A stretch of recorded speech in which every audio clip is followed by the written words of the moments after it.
नमस्कार मित्रों, मैं महाराज कुमार गुप्ता दक्ष स्टडी परिवार में आपको स्वागत करते हैं। 8 दिसंबर का जो एग्जाम हुआ म्यूजिक पेपर का, उसका संपूर्ण सॉल्व आपके पास लेकर के आए हैं। अपना स्कोरिंग आप जरूर मिला लीजिए कि आपका कितना नंबर आया। सभी प्रश्नों का सटीक आंसर आपके पास लेकर के आए हैं, आप मिला लीजिए। इसमें 95% आपको आंसर हम सही बता देंगे। कुछ क्वेश्चन ऐसे हैं जो कंफ्यूज में है, उसका आंसर खुद ढूंढ लीजिएगा या फिर हम कोशिश करेंगे कि अगले वीडियो में आपको बता दें। ठीक है, सभी प्रश्न जो है बहुत ही इजीली तरीका से दिया था। ध्यान दीजिएगा। 71 नंबर प्रश्न है आपका, वर्ण कितने प्रकार के होते हैं? वर्ण कितने प्रकार के होते हैं? तो वर्ण आपको 4 प्रकार के होते हैं। वर्ण कितने प्रकार के होते हैं? 4 प्रकार के। 4 प्रकार कहने का मतलब कि आंसर क्या हो जाएगा? बॉल हो जाएगा। वर्ण कितने प्रकार के होते हैं? तो 4 प्रकार के। अगला प्रश्न है कि षडज ग्राम का प्रारंभ स्वर किससे होता है? षडज ग्राम का प्रारंभ स्वर किस स्वर से होता है? तो स से होता है। ये नंबर ठीक है। षडज ग्राम का प्रारंभ किस स्वर से होता है? तो स से होता है। ठीक है। मध्यम ग्राम में प किस श्रुति पर होती है? मध्यम ग्राम में प किस श्रुति पर होती है? तो आपको याद रखना है कि 16वीं श्रुति पर होती है। मध्यम ग्राम में प किस श्रुति पर होती है? तो 16वीं श्रुति पर होती है। 74 नंबर आपका क्वेश्चन है कि मूर्छना में स्वरों का क्रम होता है। मूर्छना में स्वरों का क्रम होता है, तो इसका आंसर आपको हो जाएगा क्रमिक, एप्पल हो जाएगा। ठीक है। अगला प्रश्न आपको 75 नंबर है कि जो चिन्ह ऐसे आई है माइनस टाइप का नीचे दिया हुआ, किस अलंकार के लिए प्रयुक्त होता है? ये क्वेश्चन थोड़ा सा कंफ्यूज है, फिर भी आपको हम बता देते हैं कि कोमल के लिए प्रयुक्त होता है। किसके लिए? कोमल के लिए, अर्थात इसको आप मार सकते हैं उपयुक्त में से कोई नहीं, ई मार सकते हैं। ठीक है, इसका कंफ्यूज में इसको रखिए। अगला प्रश्न है कि कण के कितने प्रकार होते हैं? कण के 76 नंबर क्वेश्चन है कि कण के कितने प्रकार होते हैं? तो कण के आपको 2 प्रकार होते हैं। बी नंबर, कण के कितने प्रकार होते हैं? 2। ठीक है, देखिए इसलिए हम इस तरीका का आंसर आपको बता रहे हैं ताकि सेट सबका अलग अलग है। सेट नंबर ए है। ठीक है, तो सभी व्यक्ति सेट के अनुसार अपना अपना आंसर टिक आउट कर लीजिएगा। अगला प्रश्न है आपका, ध्यान दीजिएगा, 77 नंबर कि स रे रे लय कौन सा प्रकार है? स रे रे लय कौन सा प्रकार है? तो इसका आंसर बच्चों हो जाएगा आपको आड़ है। क्या है? आड़, मतलब सी नंबर। ठीक है। नेक्स्ट प्रश्न है आपका 78 नंबर, किस ताल की प्रथम मात्रा पर खाली होती है? किस ताल की प्रथम मात्रा पर खाली होती है? तो 78 का आपको आंसर हो जाएगा बच्चों सी नंबर, मतलब रूपक। ठीक है, किस ताल की प्रथम मात्रा पर खाली होती है? तो रूपक पर होती है। ठीक है, इस प्रकार नेक्स्ट पेज पर हम लोग चलते अब हैं। 79 नंबर क्वेश्चन आपका है कि ध्यान दीजिएगा, 79 नंबर पर थोड़ा सा ध्यान दीजिए, क्वालिटी कम में आ रहा है इसलिए नजर नहीं पड़ पा रहा है। ठीक है, समय सिद्धांत में कितने प्रहर होते हैं? समय सिद्धांत में कितने प्रहर होते हैं? तो इसका आंसर हो जाएगा 8 प्रहर होते हैं। समय सिद्धांत में कितने प्रहर होते हैं? 8 प्रहर होते हैं। भारत खंडे कृत क्रमिक पुस्तक मलिका के कितने भाग हैं? बहुत ही महत्वपूर्ण प्रश्न आपका है। तो इसमें आपको हो जाएगा बच्चों 6 भाग हैं। कितने भाग हैं? 6 भाग हैं। राग भैरव का गायन समय क्या है? बहुत ही महत्वपूर्ण प्रश्न इसका, तो सभी व्यक्ति को आंसर याद होना चाहिए। राग भैरव का गायन समय क्या है? तो इसका आंसर हो जाएगा प्रातः कालीन, एप्पल। राग भैरव कब गाया जाता है? तो प्रातः कालीन गाया जाता है। अगला प्रश्न है आपका कि संगीत परिजात के लेखक कौन है? इसका भी आंसर हम लगता है कि हजारों मरतबा बता चुके हैं। जब जब हम क्लास लिए तब तब इस तरीका का प्रश्न आपके समक्ष आया है। तो संगीत परिजात के लेखक जो आपको हो जाएंगे अवोहल साहब हो जाएंगे, एप्पल, अहोबल साहब। ठीक है, संगीत परिजात के लेखक कौन है? अहोबल साहब है। नेक्स्ट प्रश्न 83 नंबर आपका कि संगीत रत्नाकर में कितने अध्याय हैं? संगीत रत्नाकर में कितने अध्याय हैं? तो बच्चों इसका आंसर हो जाएगा 7 अध्याय है, जिसके कारण इसे सप्त अध्याय भी कहा जाता था। सप्त अध्याय भी जिसके कारण से क्या बोला जाता था? सप्त अध्याय। अगला प्रश्न है 84 नंबर कि प्रकीर्ण अध्याय किस पुस्तक का अंग है? प्रकीर्ण अध्याय किस पुस्तक का अंग है? 84 नंबर आपका क्वेश्चन ही है। तो इसका आंसर हो जाएगा संगीत रत्नाकर के 7 अध्याय में से एक अध्याय जो है प्रकीर्ण अध्याय है, मतलब एप्पल। अगला प्रश्न है आपका कि तानसेन किस काल के गायक थे? 85 नंबर है, तानसेन किस काल के गायक थे? बताइए क्या आंसर होगा। तो तानसेन आप क्या मारे हैं? तानसेन आपको जो हो जाएगा मध्यकाल के गायक थे। किस काल के गायक थे? मध्यकाल के, मतलब सी नंबर। ठीक है। उस्ताद अब्दुल करीम खां किस विद्या के कलाकार थे? तो जो तो गायक थे, क्या थे? गायक थे, एप्पल। उस्ताद अब्दुल करीम खान क्या थे? तो गायक थे। अगला प्रश्न है आपका 87 नंबर। ठीक है, 87 नंबर भी बारीकी से ध्यान दीजिएगा, देखिएगा। 87 नंबर कह रहा आपका कि इनमें से कौन किराना घराना के कलाकार थे? इनमें से कौन किराना घराना के कलाकार थे? तो इसका आंसर हो जाएगा पंडित कृष्णा राव पंडित। घरानों में सबसे प्राचीन घराना कौन है? तो ग्वालियर घराना ही है। ठीक है, परंतु यहाँ पर पूछ रहा है हमको कि सॉरी ध्यान दीजिएगा, इनमें से कौन किराने घराना के कलाकार हैं? इसका आंसर सही हो जाएगा बॉल हो जाएगा। क्या हो जाएगा? बॉल। ठीक है, इसका आंसर सही क्या हो जाएगा? बॉल। बॉल कहने का मतलब है कि उस्ताद अब्दुल करीम खां, उस्ताद अब्दुल करीम खां हो जाएगा बच्चों। इसका मिसप्रिंट आंसर बोला गया। ठीक है, इनमें से कौन किराने घराने के कलाकार थे? तो उस्ताद अब्दुल करीम खां। ठीक है, नेक्स्ट प्रश्न 88 नंबर है कि इनमें से कौन अपनी बुलंद आवाज के लिए जाने जाते हैं?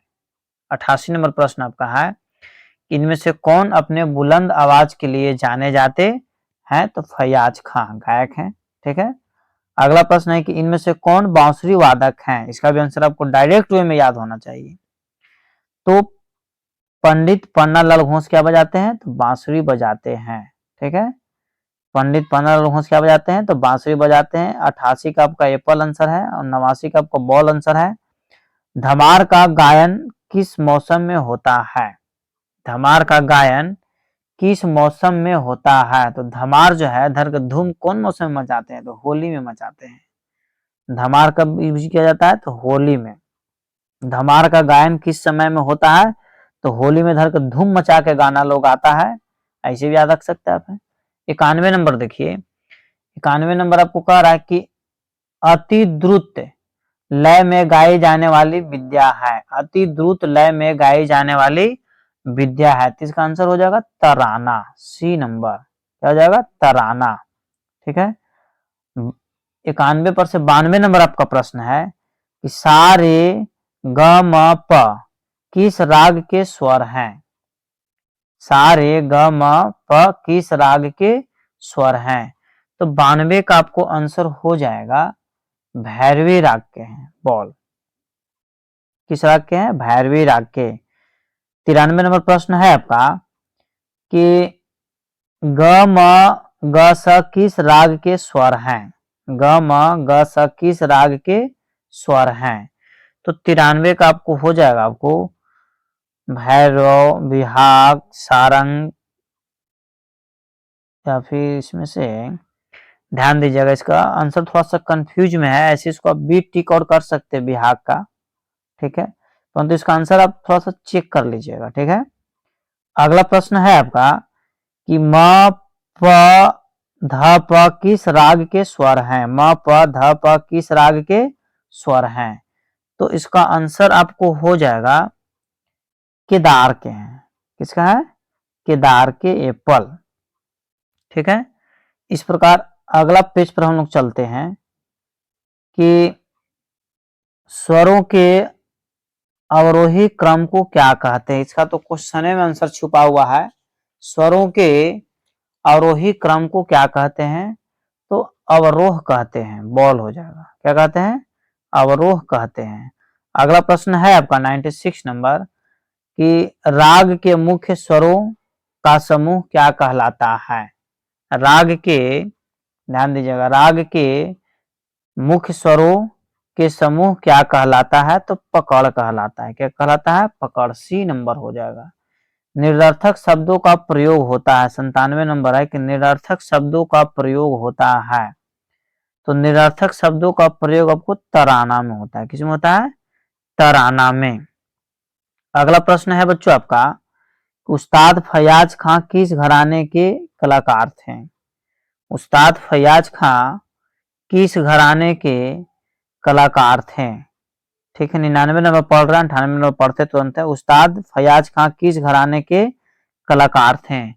तो इसका आंसर आपको हो जाएगा 99 का, उस्ताद फयाज खां जो थे आपको, उस्ताद फयाज खां किस घराने के कलाकार थे? इसका आपको आंसर हो जाएगा आगरा घराना। थोड़ा सा इसको देख लीजिएगा, अभी कंफ्यूज है। ठीक है, उस्ताद फयाज खां किस घराने के कलाकार थे? तो आगरा घराने के, मेरे हिसाब से।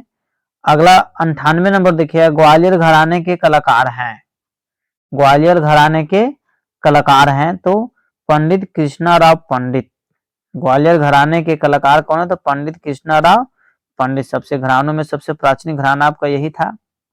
100 नंबर क्वेश्चन है कि सितार का मुख्य तार किस स्वर में मिलाया जाता है? थोड़ा सा नजर नहीं आ रहा सही से, इसलिए थोड़ा सा पढ़ने में दिक्कत हो रहा है। क्वेश्चन है कि सितार का मुख्य तार किस स्वर में मिलाया जाता है? तो इसका आंसर आपको 100 का हो जाएगा स पर भी, म पर भी और प पर भी, अर्थात उपयुक्त में से एक से अधिक आप मार सकते हैं। ठीक है, इसका मिला लीजिएगा। अगला प्रश्न आपका है कि सितार में चिंगारी का तार 7 किस स्वर में मिलाया जाता है? ठीक है, तो इसका आंसर बच्चों हो जाएगा स पर मिलाया जाता है, बॉल। ठीक है, नेक्स्ट प्रश्न है आपका कि सितार में जोड़ी के तार पर तीसरे पर्दे पर कौन सा स्वर निकलता है? बताइए क्या आंसर होगा, या क्या आप मारे हैं टिक आउट? आप मिला लीजिए फटाफट एकदम। तो 102 नंबर का आपको इसमें मार सकते हो, उपयुक्त में से कोई नहीं, क्योंकि कंफ्यूज वाला प्रश्न आपका ही है। ठीक है, अगला प्रश्न है कि गजरा किस वाद्य का अंग है? बहुत ही महत्वपूर्ण प्रश्न है। गजरा किस वाद्य का अंग है? तो तबला। सी। ठीक है, चाटी एवं स्याही के बीच के भाग को क्या कहते हैं? बहुत ही महत्वपूर्ण प्रश्न आपका दिया था। चाटी एवं स्याही के बीच के भाग को लव कहते हैं, बॉल। क्या बोलते हैं? लव कहते हैं। अगला प्रश्न है आपका, तत्ववाद की श्रेणी में कौन सा वाद्य नहीं आता है? तत्ववाद की श्रेणी में कौन सा वाद्य नहीं आता है? तो तबला नहीं आएगा। तबला तत्ववाद में नहीं आता। ठीक है, सी नंबर। अगला प्रश्न है आपको, वाद्य 4 प्रकार का है ना, तो तबला जो है आपको किस में हो जाएगा? बताइए, अवनथ में हो जाएगा। तो क्या तत् मतलब तार वाला पूछ रहा, कौन नहीं है। अगला प्रश्न है आपका 106 नंबर कि निम्न में से कौन सी ताल विषय मात्रा की है? निम्न में से कौन सी ताल विषम मात्रा की है? ठीक है, तो इसका आंसर आपको हो जाएगा रूपक ताल विषम मात्रा की है। ठीक है, अगला प्रश्न है कि दीर दा रा दा रा किसके बोल हैं? तो इसका आंसर बच्चों बताइए क्या होगा? इसका आंसर आपको हो जाएगा मस्जिद खानी, बॉल। क्या हो जाएगा? मस्जिद खानी, बॉल। ठीक है, अगला प्रश्न है किस गायन विद्या में लयकारी की जाती है? किस गायन विद्या में लयकारी की जाती है? तो इसका आपको आंसर हो जाएगा बॉल, ध्रुपद में। किस गायन की विद्या में लयकारी की जाती है? तो ध्रुपद में। राग देश की पहचानिए, मतलब राग देश इनमें से कौन है? बताइए, राग देश इनमें से आपको बॉल नंबर हो जाएगा, रे म प नि ध। रे म प नि ध मतलब बॉल। ठीक है, 110 नंबर आपका प्रश्न है कि उस्ताद बड़े गुलाम अली खां का जन्म कब हुआ था? तो 2 अप्रैल 1902 ईस्वी में, अप्रैल। ठीक है, पंडित वेंकटमुखी ने किस सिद्धांत को बनाया था? तो इसका आंसर आपको हो जाएगा बॉल, 72 मेलों का इन्होंने बनाया था। पंडित रविशंकर किस घराने के कलाकार हैं? तो पंडित रविशंकर साहब आपको मैहर घराने के कलाकार हैं। ठीक है। अगला प्रश्न है कि पंडित मुरेश्वर खरे ने किस पद्धति का निर्माण किया था। बहुत ही महत्वपूर्ण प्रश्न आपका है कि पंडित मुरेश्वर खरे ने किस पद्धति का निर्माण किया था। तो आपको हो जाएगा रागांग का निर्माण किया था, सी नंबर। ठीक है। पंडित निखिल बनर्जी के सितार में कितने मुख्य तार हैं। देखिए ये भी आपको कंफ्यूज वाला प्रश्न है। ऐसे सितार में मुख्य रूप से 7 तार होते हैं, परंतु यहाँ पर पंडित निखिल बनर्जी थोड़ा सा दे दिया है। ऐसे तो इसको 7 टिक आउट कर सकते हैं, समझ गए, क्योंकि सितार में 7 ही तार होवे करता है। फिर भी इसका कंफ्यूज में है, इसका आंसर आने दीजिए या फिर गूगल पर ढूंढिए। ठीक है। अगला प्रश्न आपका है 115 नंबर कि राग मधुवती का विकृति स्वर है। राग मधुवती का विकृति स्वर है, बताइए क्या आंसर होगा। राग मधुवती का विकृति स्वर जो आपको हो जाएगा नी हो जाएगा। क्या हो जाएगा, एक सेकंड रुक जाइए थोड़ा सा। नी नहीं, इसको रे आप कर सकते हैं, एप्पल टिक आउट कर सकते हैं। ठीक है। ये भी कंफ्यूज में आपको प्रश्न है। राग मधुवती का विकृति स्वर क्या है, तो ग। ग मतलब एप्पल आप टिक आउट कर सकते हैं, ग। ठीक है। अगला प्रश्न है 9 श्रुतियों का अंतर किसमें है। 9 श्रुतियों का अंतर किसमें है, तो स और म में, एप्पल हो जाएगा। ठीक है। स्वरों की कुल संख्या कितनी है, तो स्वरों की कुल संख्या आपको 12 है। कितना है, 12 है। ठीक है। अगला प्रश्न है कि विकृति जातियों की संख्या कितनी है, तो विकृति जाति आपको 11 होता है और शुद्ध जाति कितना होता है, 7 होता है। शुद्ध जाति कितना होता है, 7। विकृति जाति कितना होता है, 11 होता है। घंटा किस श्रेणी का वाद्य है, तो घंटा आपको घन श्रेणी का वाद्य है। घंटा किस श्रेणी का है, घन श्रेणी का। श्रीनिवास के अनुसार वीणा के तार पर घुंडज से नी की दूरी कितनी इंच होती है। ठीक है। बहुत ही महत्वपूर्ण प्रश्न आपका है। तो इसका आंसर हो जाएगा 120 का 20 इंच होती है। ठीक है। अगला प्रश्न है कि राग विज्ञान के लेखक कौन है, पंडित BN पटवर्धन साहब, एप्पल। ठीक है। कल्याण थाट के स्वर हैं। कल्याण थाट के स्वर हैं, तो 122 का आपको हो जाएगा एप्पल, मतलब स रे ग म प ध नि सा। कल्याण थाट के स्वर है, स रे ग म प ध नि सा। ठीक है। अगला 123 नंबर प्रश्न आपका है कि आधुनिक राग वर्गीकरण में म किस श्रुति पर होगी। ये भी आपको जैसे थोड़ा सा कंफ्यूज में ही है, हालांकि इसको आंसर होना चाहिए 10वां। ठीक है। आधुनिक राग वर्गीकरण में म की श्रुति पर होती है, तो 10वीं श्रुति पर होती है। इस प्रकार आप मार सकते हैं, उपयुक्त में से कोई नहीं, ई नंबर मार सकते हैं। भारतीय संगीतवाद के लेखक कौन है, तो पंडित लालमणि मिश्र, बॉल, पंडित लालमणि मिश्र। अगला प्रश्न है आपका कि नाट्य शास्त्र के लेखक कौन है। अति महत्वपूर्ण प्रश्न, बहुत बार बताया हुआ है। नाट्य शास्त्र के लेखक आपको भरत साहब हैं, एप्पल। नाट्य शास्त्र के लेखक कौन है, तो भरत साहब है। तानपुरा का पहला तार किस स्वर में मिलाया जाता है। 126 नंबर आपका है कि तानपुरा का पहला तार किस स्वर में मिलाया जाता है, तो 126 का आपको हो जाएगा प पर मिलाया जाता है, सी नंबर। ठीक है। अगला प्रश्न है कि बिना पर्दे वाले तत्ववाद का नाम क्या है। बिना पर्दे वाले तत्ववाद का नाम क्या है, तो सरोद है। ठीक है। बिना पर्दे वाले तत्ववाद का नाम क्या है, तो सरोद है। राग भैरव को पहचानिए। राग भैरव को पहचानिए, तो रे ग म ध ध प मतलब एप्पल। अगला प्रश्न है आपका कि अलगोजा किस श्रेणी का वाद्य है। अलगोजा किस श्रेणी का वाद्य है, तो अलगोजा जो है बच्चों आपका, ये आपको सुशीरवाद के अंतर्गत आता है। किसके अंतर्गत आता है, सुशीरवाद का कद्दू का बनाया जाता है, एयर से इसको बजाया जाता है अलगोजा। ठीक है। इस प्रकार आंसर क्या हो जाएगा, ई नंबर। आदिवासियों का के द्वारा इसको ज्यादा प्रयोग किया जाता है। पंडित गामा महाराज के पिता का नाम था। 130 नंबर क्वेश्चन आपका है कि पंडित गमा महाराज के पिता का नाम क्या था, तो बिक्कू महाराज नाम था, एप्पल। ठीक है, अगला प्रश्न है कि विकृति स्वरों की संख्या है, विकृति स्वरों की संख्या कितनी है, तो इसका आंसर आपको हो जाएगा 5 है। विकृति स्वरों की संख्या कितनी है, तो 5 है। ठीक है, आंसर क्या हो जाएगा, सी नंबर। अगला प्रश्न है कि छायालव राग में होते हैं, छायालव राग में होते हैं एक राग की छाया, मतलब एप्पल। सही है, इसका आंसर टिक लगाया हुआ है। उस्ताद विलायत खां के पिता का नाम है, तो इनायत खां। उस्ताद विलायत खां के पिता का नाम क्या है, तो इनायत खां। 134 नंबर है कि श्रृंगार रस से संबंधित स्वर हैं, तो श्रृंगार रस से संबंधित स्वर हैं, तो रेध भी है, रेध गनी, थोड़ा सा कंफ्यूज है, मतलब 2 से या 2 से अधिक हो सकता है। डी नंबर इसको टिक आउट आप कर सकते हैं।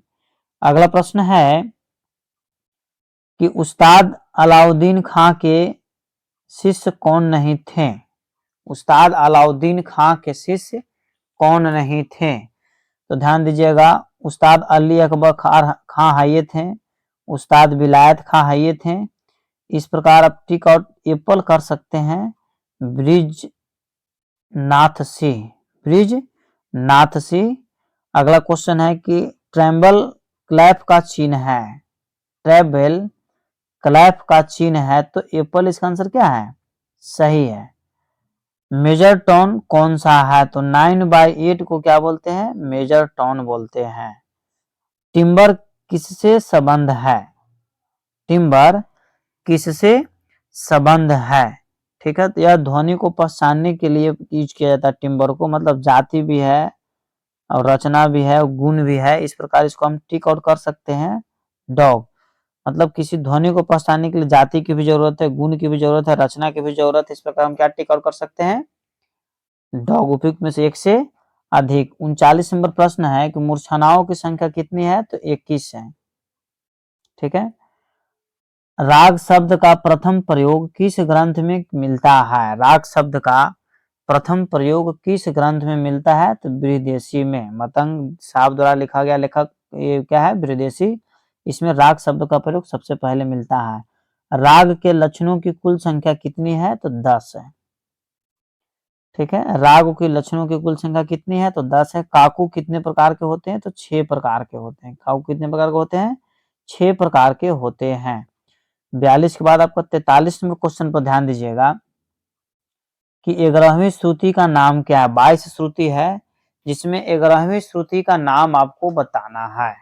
11वीं श्रुति का नाम क्या है, तो 11वीं श्रुति का नाम जो है मित्रों आपका प्रसारणी है। क्या है, सी नंबर। 11वीं श्रुति का नाम क्या है, तो प्रसारणी है। अगला प्रश्न है कुकुम्भिका किस राग की रागनी है, कुकुम्भिका किस राग की रागनी है, तो 144 नंबर का आपको आंसर हो जाएगा मालकौंस, बॉल। कुकुम्भिका किस राग की रागनी है, तो मालकौंस का। कौन सी मूर्छना षडज ग्राम की है, 145 नंबर प्रश्न है कौन सी मूर्छना षडज ग्राम की है, तो इसका आपको हो जाएगा उत्तर मंद्र, एप्पल, उत्तर मंद्र। गमक को किस चिन्ह से दर्शाया जाता है, इसका सटीक आंसर तो अभी तक नहीं पता चला है, बहुत बार इसको खोजने की कोशिश किए। इसका आंसर आने दीजिए, बोर्ड आंसर देगी। गमक को किससे इंडिकेट किया जाता है, ऐसे हम कोशिश करेंगे कि आपको आंसर क्लियर कर दें। 147 नंबर प्रश्न आपका है कौन सा राग सायंकालीन है, मतलब कौन सा ऐसा राग है जो सायंकालीन है, तो भैरवी सुबह में गाया जाता है, तोड़ी दोपहर में गाया जाता है, अहिर भैरव भी जैसे शाम में नहीं गाया जाता है। अर्थात इसका आंसर हम टिक आउट कर सकते हैं बच्चों, उपयुक्त में से कोई नहीं, मतलब डॉग, ई।